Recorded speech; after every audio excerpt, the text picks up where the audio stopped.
నమస్కారం BJP news కి స్వాగతం. హెడ్లైన్ చూద్దాం.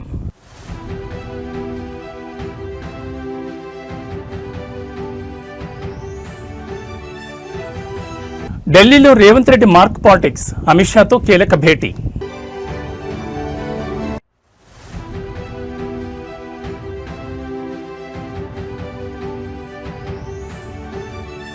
నేటితో అనర్హత పిటిషన్ల విచారణకు ముగింపు, స్పీకర్ నిర్ణయంపై ఉత్కంఠ.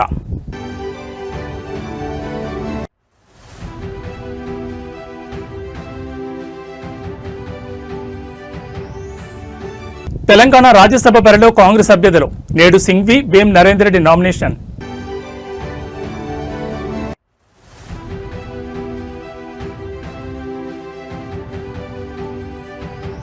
ఏపీ హైకోర్టు ఆదేశాలతో విచారణకు హాజరైన సునీల్ నాయక్, గుంటూరులోని సీసీఎస్ పోలీస్ స్టేషన్లో కొనసాగుతున్న విచారణ.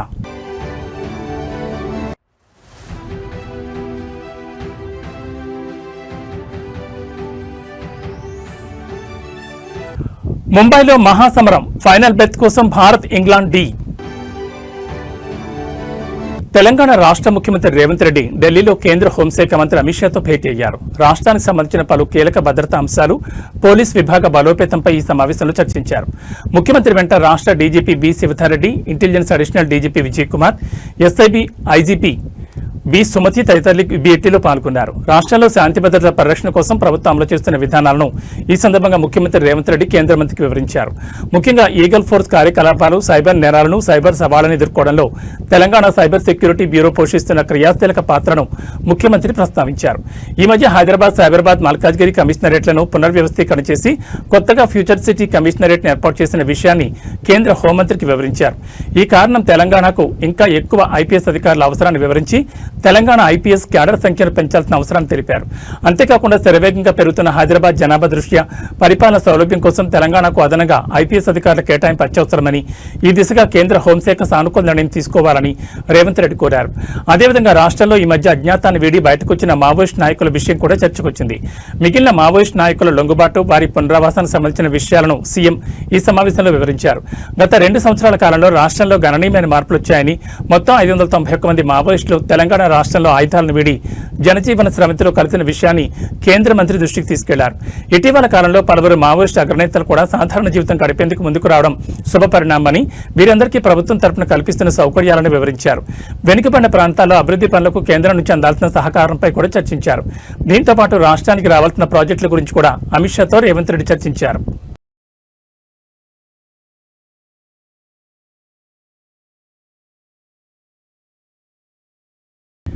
నేటితో బీఆర్ఎస్ ఎమ్మెల్యేల అనర్హత పిటిషన్ విచారణ ముగియనుంది. గత కొంతకాలంగా స్పీకర్ గడ్డం ప్రసాదరావు అనర్హత పిటిషన్ ఆరోపణలున్న ఎమ్మెల్యేలను విచారిస్తున్నారు. గత ఎన్నికల్లో బీఆర్ఎస్ నుంచి గెలిచి కాంగ్రెస్ పార్టీకి మారారని 10 మంది ఎమ్మెల్యేలపై విచారణను స్పీకర్ చేపట్టారు. సుప్రీంకోర్టు ఆదేశాల్లో విచారణను వేగవంతం చేశారు. ఇప్పటికే 8 మందికి స్పీకర్ గడ్డం ప్రసాదరావు క్లీన్ చిట్ ఇచ్చారు. నేడు కడియం శ్రీహరి, దానం నాగేందర్ పిటిషన్లను స్పీకర్ విచారించనున్నారు. మధ్యాహ్నం 2:30 గంటలకు స్పీకర్ ఛాంబర్లో విచారణ. మొదటగా కడియం శ్రీహరి పిటిషన్పై విచారించనున్న స్పీకర్, అనంతరం దానం నాగేందర్ పిటిషన్పై విచారణ చేపట్టనున్నారు. ఈ ఇద్దరు పిటిషన్లపై విచారణ ముగిసిన తర్వాత స్పీకర్ తీర్పును వెలువరించనున్నారు.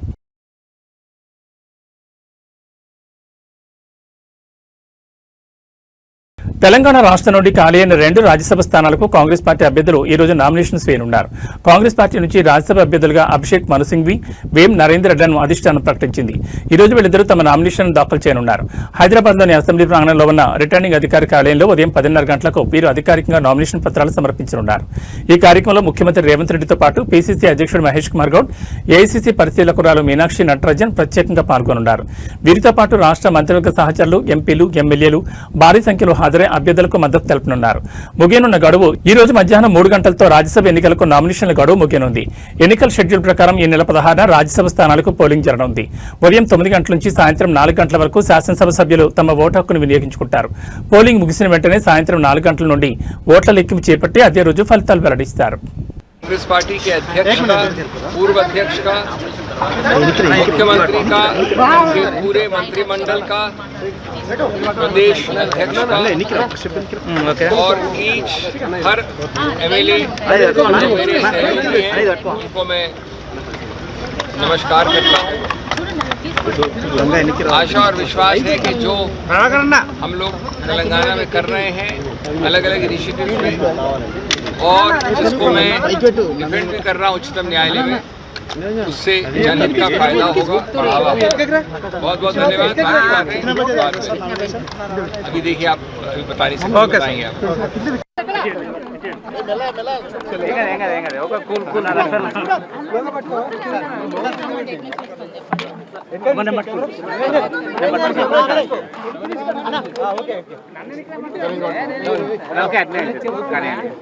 ఈ అవకాశం కల్పించిన కాంగ్రెస్ పార్టీ అధిష్టానానికి, ముఖ్యంగా ఏఐసిసి అధ్యక్షులు శ్రీ మల్లికార్జున ఖర్గే గారికి, సోనియా గాంధీ గారికి, రాహుల్ గాంధీ గారికి, కేసీ వేణుగోపాల్ గారికి, ఈ రాష్ట్ర ముఖ్యమంత్రి పెద్దలు రేవంత్ రెడ్డి గారికి, పిసిసి అధ్యక్షులు మహేష్ కుమార్ గౌడ్ గారికి, పెద్దలు బట్టి విక్రమార్క గారికి, రాష్ట్ర మంత్రివర్గము, శాసనసభ్యులు, పార్లమెంట్ సభ్యులు, రాజ్యసభ సభ్యులు, ఎమ్మెల్సీలు, ముఖ్యంగా రాష్ట్రంలో ఉన్న కాంగ్రెస్ పార్టీ నాయకులు, కార్యకర్తలు అందరి సహకారంతో ఇవాళ రాజ్యసభ అభ్యర్థిగా, కాంగ్రెస్ పార్టీ అభ్యర్థిగా నాకు అవకాశం కల్పించినందుకు అందరికీ పేరు పేరున నా హృదయపూర్వక కృతజ్ఞతలు, నమస్కారాలు. Thank you. పార్టీ ఆశీర్వాదం. ఏపీ రాజకీయాల్లో సంచలనం సృష్టించిన ప్రస్తుత డిప్యూటీ స్పీకర్ రఘురామకృష్ణరాజుపై కస్టడీలో హత్యాయత్నం కేసులో కీలక పరిణామం చోటు చేసుకుంది. ఈ కేసులో 7వ నిందితుడిగా ఉన్న బీహార్ క్యాడర్ ఐపీఎస్ అధికారి సునీల్ నాయక్ ఎట్టకేలకు పోలీసులకు విచారణకు హాజరయ్యారు. ఏపీ హైకోర్టు ఆదేశాల మేరకు ఆయన గుంటూరులోని సీసీఎస్ పోలీస్ స్టేషన్లో దర్యాప్తు అధికారి, విజయనగరం ఎస్పీ దామోదర్ ఎదుట విచారణకు హాజరయ్యారు. నేటి నుంచి ఈ నెల 9వ తేదీ వరకు సునీల్ నాయక్ను పోలీసులు సుదీర్ఘంగా విచారించనున్నారు. గత వైసీపీ ప్రభుత్వ హయాంలో 2021 మే నెలలో నరసాపురం ఎంపీగా ఉన్న రఘురామకృష్ణరాజును హైదరాబాద్లోని ఆయన నివాసంలో అరెస్ట్ చేసి గుంటూరు సిఐడి కార్యాలయానికి తరలించిన సంగతి తెలిసిందే. ఆ రోజు రాత్రంతా ఆయనను సిఐడి కార్యాలయంలోనే ఉంచారు. ఆ సమయంలో సిఐడి డీఐజీగా ఉన్న సునీల్ నాయక్ ఆ రాత్రి వేళ పలుమార్లు సిఐడి ప్రాంతీయ కార్యాలయానికి వెళ్లినట్లు దర్యాప్తులో ఆధారాలు లభించాయి. దీంతో ఆయనను ఈ కేసులో A7 గా చేర్చారు. విచారణకు రావాలంటూ పలుమార్లు నోటీసులు ఇచ్చినా ఆయన హాజరు కాలేదు. ఈ క్రమంలో సునీల్ నాయక్ను అరెస్ట్ చేసేందుకు పోలీసులు పాట్నా వరకు వెళ్లిన సాంకేతిక కారణాల వల్ల తీసుకురాలేకపోయారు. అయితే ముందస్తు బెయిల్ కోసం ఏపీ హైకోర్టును ఆశ్రయించిన సునీల్ నాయక్ నిరాశెదురైంది. విచారణకు హాజరు కావాలని హైకోర్టు ఆదేశించింది. దీంతో ఆయన ఈ రోజు విచారణకు హాజరయ్యారు. సాయంత్రం 5 గంటల వరకు సాగే ఈ విచారణలో ఆ రాత్రి జరిగిన పరిణామాలపై పోలీసులు ఆయన ప్రశ్నిస్తున్నారు. 9వ తేదీ వరకు విచారణ కొనసాగనుంది. అల్లూరు సీతారామరాజు జిల్లా అరకులో వైఎస్ఆర్ కాంగ్రెస్ పార్టీ అధినేత మాజీ ముఖ్యమంత్రి వైఎస్ జగన్మోహన్ రెడ్డి పర్యటన రాజకీయంగా పెనుదుమారం రేపుతోంది. ఒక ప్రైవేట్ వేడుక కోసం వచ్చినప్పటికీ ఆయనను చూసేందుకు జనసందోహం పోటెత్తింది. అరకు ఎమ్మెల్యే రేగ మత్స్యలింగం కుమారుడి వివాహ వేడుకకు వైఎస్ జగన్ హాజరయ్యారు. నూతన వధువులను ఆశీర్వదించి ఎమ్మెల్యే కుటుంబ సభ్యులతో కాసేపు గడిపారు. జగన్ వస్తున్నారన్న సమాచారంతో అల్లూరు జిల్లా నలుమూలల నుంచి భారీగా అభిమానులు, కార్యకర్తలు తరలివచ్చారు. రోడ్లన్నీ జనసంద్రంగా మారాయి. హెలిప్యాడ్ నుండి వేదిక వరకు జగన్ ప్రయాణించిన పొడవునా ప్రజలు పూలవర్షం కురిపించారు. జై జగన్, మా నమ్మకం నువ్వే జగన్ అంటూ నినాదాలతో అరకులోయ మారుమోగింది.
ఆంధ్రప్రదేశ్ శాసనమండలిలో గత 2 రోజులుగా వాడివేడిగా చర్చ జరుగుతోంది. ఏపీ బడ్జెట్ సమావేశాల్లో భాగంగా మండలి సమావేశాలు కొనసాగుతుండగా తిరుమల లడ్డు వ్యవహారంపై చర్చకు పట్టుబట్టారు. ఈ క్రమంలో నిన్న తిరుమల లడ్డు వ్యవహారంపై వాడివేడి చర్చ జరగా ఈ రోజు టీటీడీ చైర్మన్ బీఆర్ నాయుడును తొలగించాలని డిమాండ్ చేస్తూ మండలిలో వైసీపీ సభ్యులు వాయిదా తీర్మానం ఇచ్చారు. దీనిపై వెంటనే విచారణ చేపట్టాలని డిమాండ్ చేస్తూ ఈ రోజు సభ ప్రారంభం కాగానే ఆందోళన చేపట్టారు. దీంతో మండలి చైర్మన్ సభను వాయిదా వేశారు. అనంతరం వైసీపీ సభ్యులు ప్లకార్డులు పట్టుకుని మండలి చైర్మన్ పొడియం చుట్టుముట్టి నిరసన వ్యక్తం చేశారు. దీంతో సభలో అంతా గందరగోళ పరిస్థితి నెలకొంది.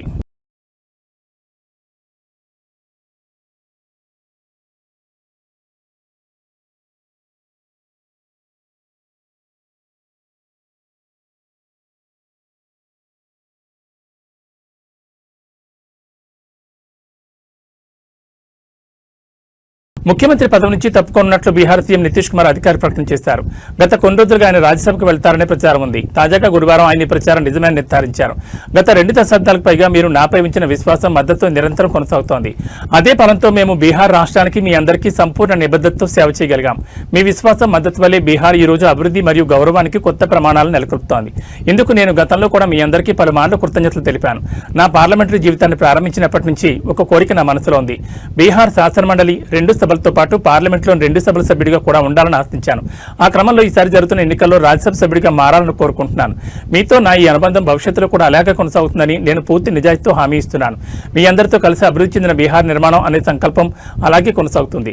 కొత్తగా ఏర్పడే ప్రభుత్వానికి నా పూర్తి సహకారం మరియు మార్గదర్శకం ఉంటుందని ఆయన అధికారిక ప్రకటన చేశారు. రాజ్యసభ సభ్యుడిగా నితీష్ కుమార్ వెళ్లిన తర్వాత రాష్ట్రంలో కొత్త సీఎంగా బీజేపీ నేత ఉండబోతున్నారు. మరోవైపు నితీష్ కుమారుడు నిశాంత్ డిప్యూటీ సీఎం అయ్యే అవకాశం ఉంది. బీహార్ కొత్త సీఎంగా సామ్రాట్ చౌదరి బాధ్యతలు చేపట్టొచ్చని తెలుస్తోంది. चल रहा है तो आज जितना लोग बोल रहे हैं आज जब उनकी पार्टी केंद्र में थी हम तो 10 के बाद से शुरू किए हुए थे। लगातार सब जगह कितना आंदोलन, पटना, कहाँ कहाँ नहीं कितना हुआ है सब आप जानते हैं। और हम लोग कर रहे थे, लोग जितना काम करवाए उसको देखने के लिए आए, तो हम आज नहीं कराया। 14 के बाद तो लोग फिर अलग हट गए, तो नहीं कराया कितनी भी कोशिश किए थे। लेकिन हम इसके लिए लगातार बोलते रहे और इन लोगों को भी हमने कहा। तो अब एक बात हो रहा था, विशेष राज्य का दर्जा पहले से खत्म हो गया है। हम लोगों ने ही कह दिया कि विशेष राज्य का दर्जा दीजिए या विशेष अधिकार के लिए मदद दीजिए यहाँ के लिए जो जरूरत है बिहार के लिए, क्योंकि बिहार को भी आगे बढ़ना है। तो बहुत कुछ किया है, आप जानते हैं कैसे बुरा हाल था बजट का। जब हम लोग 5 से शुरू किए हैं नवंबर 5 में, तो जो इतना काम करते हुए अब जहाँ देखिए ना कितना जगह पर जाने का रास्ता बना है, कितना ज्यादा स्कूल बना है, कितना एक एक नए नए चीजों का निर्माण हुआ है। अब पटना का ही देखिए ना, शाम के बाद कोई बाहर निकलने के लिए जाता था, आज जो घोषणा हुआ उससे आप खुश हैं ना? सुनिए ना, सब कुछ किया गया। तो हम लोगों ने शुरू से कह दिया था ये या बिहार को विशेष तौर पर मदद करिए इसके लिए। अब उसी में उन लोगों ने कई चीजों का मदद करने का घोषणा कर दिया। तो आप संतुष्ट हैं? कहना था कि भाई असल चीज है कि हम लोगों को जो हम लोग इतना काम कर रहे हैं तो उसमें अगर केंद्र से बहुत सारे चीजों में और ज्यादा अतिरिक्त मदद मिलेगा तो फायदा होगा। ये तो हो ही रहा है, इसलिए बिना मतलब का लोग विशेष राज्य का दर्जा जो मांग रहे थे, राज्य का दर्जा का मांग अब खत्म होगा या आगे कंटिन्यू करेगा? हम लोग विशेष राज्य का दर्जा जी कह रहे थे। और अगर विशेष राज्य का दर्जा बहुत लोगों का था कि पहले से बंद कर दिया गया है इसलिए, तो उसके चलते एक सहायता